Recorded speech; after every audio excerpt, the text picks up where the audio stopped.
True Martial World, Bab 124. Judul, Membayangi Roh Heroik. Sehari setelah pemilihan kerajaan berakhir adalah hari untuk upacara penganugerahan Yi Yun. Zhang Tan menemukan Yi Yun, tetapi hal pertama yang menarik perhatian Yi Yun bukanlah pemberitahuan pemberiannya, tetapi sebuah tunggangan eksklusif yang digunakan oleh Jin Longwei. Dan Zhang Tan menunjukkan bahwa tunggangan ini khusus disiapkan untuk Yi Yun. Tunggangan ini milikku. Yi Yun memandang raksasa setinggi 8 meter itu dengan sangat terkejut. Ini adalah raksasa super setinggi 2-3 lantai. Yi Yun tidak pernah mengharapkan ini ketika dia memasuki dunia ini 3 bulan lalu dan melihat Zhang Yuxian dengan pedang tersandang di punggungnya, menunggangi raksasa seperti itu melintasi hutan belantara yang luas. Dan sekarang, 3 bulan kemudian, dia benar-benar memiliki tunggangan binatang buasnya sendiri. Ya, itu milikmu. Haha, Zhang Tan tertawa. Jika itu adalah kandidat normal, bahkan jika mereka menjadi anggota Jin Longwei, mereka akan membutuhkan 1 atau 2 tahun sebelum mereka bisa mendapatkan binatang bertanduk dekat milik mereka sendiri. Binatang bertanduk dekat ini dapat melakukan perjalanan 3000 mil sehari. Jangan anggap berat, bisa kemana-mana, apakah itu pegunungan atau ngarai. Juga, ini memiliki keuntungan besar.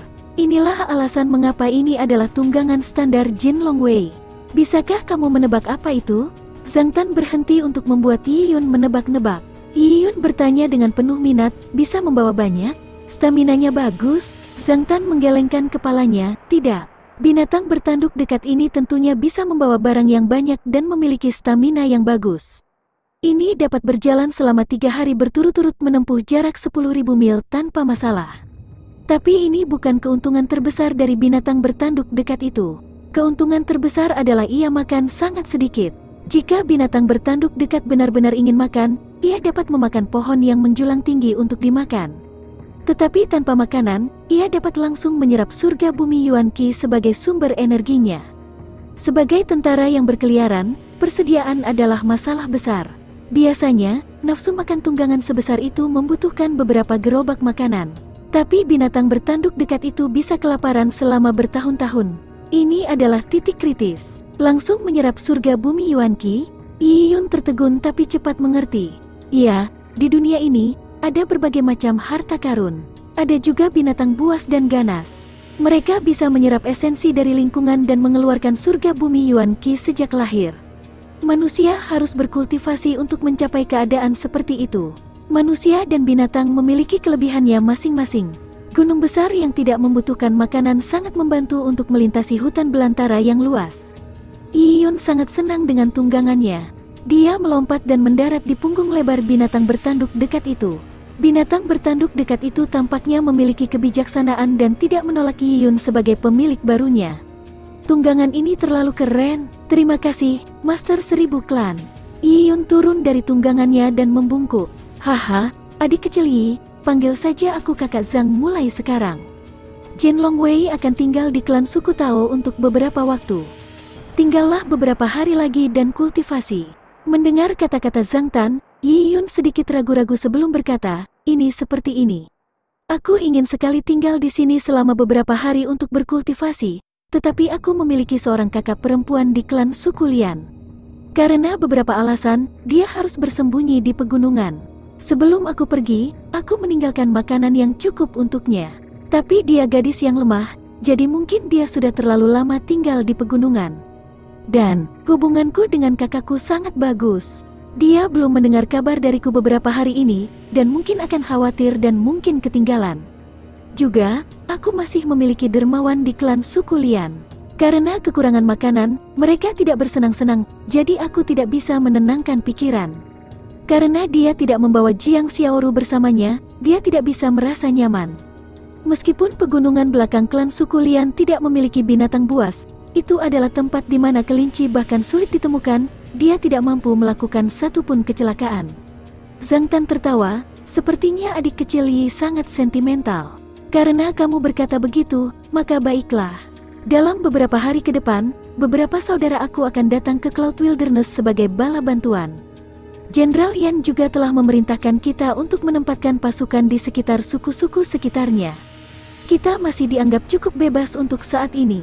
Aku akan mengirim beberapa saudara bersamamu untuk membawamu kembali ke klan suku Lian. Kamu kemudian dapat bersatu kembali dengan saudara perempuanmu. Aku juga akan meminta mereka membawakan makanan yang baik untuk para dermawanmu. Selain itu, kamu akan membutuhkan beberapa pengikut di wilayah barumu. Jin Longwei akan membantumu membawa mereka ke sana. Zhang Tan melakukan apa yang dia katakan.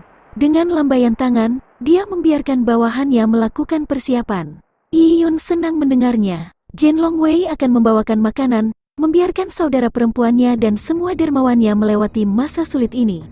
Dengan terselesaikannya kebutuhan yang paling mendesak, Yi Yun juga bisa berburu sendiri. Karena Lian Chengyu telah mencabut makanan dan sumber daya klan suku Lian, orang-orang dari klan suku Lian sudah berjuang. Beberapa dari mereka bahkan dipaksa makan tanah liat Guanyin untuk menghilangkan rasa lapar mereka. Terima kasih kakak Zhang. Yi Yun tidak sok. Karena Zhang Tan mengatakan demikian, dia dengan santai memanggilnya begitu. Haha, Zhang Tan tertawa terbahak-bahak dan menepuk pundak Yi Yun. Adiki, sebagai tentara, kita bekerja keras untuk memberikan kontribusi di masa depan agar dapat dianugerahkan pangkat tinggi. Kamu memiliki masa depan yang cerah. Jika kamu menjadi kaya di masa depan, saudara perempuan kamu juga akan dianugerahkan, dan bahkan mungkin menjadi seorang putri atau semacamnya. Ayo, kakak akan memilihkan satu set pakaian untukmu. Yi Yun akan dianugerahkan sebagai ksatria kerajaan hari ini. Meskipun itu adalah upacara pendahuluan, ia harus berpakaian bagus dan tidak mengenakan pakaian linen lusuh. Kediaman Yi Yun telah berubah menjadi kamp Jin Longwei, yang kondisi kehidupannya baik. Yi Yun mandi air panas yang nyaman. Dia melepas pakaian linennya dan mengganti pakaian Jin Longwei yang baru. Selama upacara perayaan, Jin Longwei akan mengenakan pakaian upacara khusus, sedangkan untuk ksatria kerajaan, mereka bisa mengenakan jubah ikan terbang. Jubah ikan terbang berwarna putih. Di dada ada ikan terbang emas bersulam. Itu dijahit dengan indah menggunakan brokat yang kaya. Pola-pola indah itu seolah-olah dijahit dengan benang emas. Yi Yun selalu mengenakan pakaian linen. Bahkan pemimpin klan suku Lian mengenakan setengah jubah katun baru yang sudah luar biasa. Biasanya, dia tidak akan mau memakainya kecuali saat upacara. Sedangkan untuk brokat sutra, itu adalah item legendaris karena hanya didapat dari dataran tengah. Tidak hanya klan suku Lian, bahkan pemimpin klan suku Tao tidak pernah melihat pakaian seperti itu. Dia mengenakan jubah ikan terbang dan di pinggangnya ada pita unicorn, juga dia memakai mokasin di kakinya. Barang-barang ini, terutama jubah ikan terbang dan pita unicorn, hanya bisa dipakai oleh bangsawan. Bahkan Taipan terkaya pun tidak berhak memakainya. Ini adalah simbol bangsawan. Hanya dari persneling, Yi Yun bisa mengetahui status luar biasa dari Jin Longwei dan hak istimewa yang dinikmati oleh para bangsawan. Bahkan pakaian ksatria kerajaan dengan peringkat paling rendah, jika dijual, bisa cukup untuk digunakan seseorang selama sisa hidupnya. Setelah mengenakan pakaiannya, Yi Yun menggantungkan pedang Yanqi di pinggangnya. Ini adalah pedang standar Jin Longwei. Sarungnya dilapisi emas. Sebagai tanda unik ksatria kerajaan, ada sepotong batu giok oval yang dipasang di tengah sarung Yi Yun. Pedang Yanqi ini terutama digunakan untuk upacara atau ritual. Tentu saja, menggunakannya untuk membunuh tidaklah asal-asalan. Pedang Yanqi ini tidak lebih dari 3 kaki panjangnya. Lebarnya 2 inci dan beratnya tidak lebih dari 100 pon. Menarik pedang dari sarungnya, bilahnya dingin dan berkilau. Itu bisa mengiris logam seperti lumpur. Pedang ini sangat berharga. Dengan itu tergantung di sisinya, itu menambah roh heroiknya. Setelah memakai seluruh pakaiannya, dia melihat ke cermin dan tertegun. Dia bahkan tidak percaya bahwa pemuda di cermin itu adalah dirinya sendiri. Datang ke dunia lain ini, dia selalu mengenakan pakaian linen compang camping. Bagaimana dia bisa mencoba pakaian brokat? Seperti kata pepatah, pakaian membuat tampak pria. Yi Yun dalam jubah ikan terbang putihnya tampak cerah dan gagah berani. Karena beberapa bulan pelatihan, tubuh Yi Yun menjadi lebih baik dan lebih baik. Dengan energi kristal ungu yang mengubah ototnya, Yi Yun sekarang memiliki kulit yang putih dan halus, seperti sepotong batu giok. Garis-garis lembut menampakkan wajah tampannya, namun alisnya mengandung semangat, membuatnya tetap terlihat maskulin. Meski Yi Yun masih pendek, tubuhnya bugar. Kakinya panjang dan ramping, membuatnya menjadi perwujudan sempurna dari jubah ikan terbang. Yi Yun seperti pedang berharga yang telah terhunus. Sinar pedangnya bersinar ke segala arah dengan kekuatan yang harus diperhitungkan. Ketika Yi Yun keluar dari ruang ganti kamar mandi, mata Zhang Tan berbinar saat melihatnya. Semua bawahannya menatap Yiyun, mencoba membedakan apakah ini Yiyun atau putra yang luar biasa dari klan keluarga besar di ibu kota. Haha, kamu sangat cocok dengan jubah ikan terbang ini.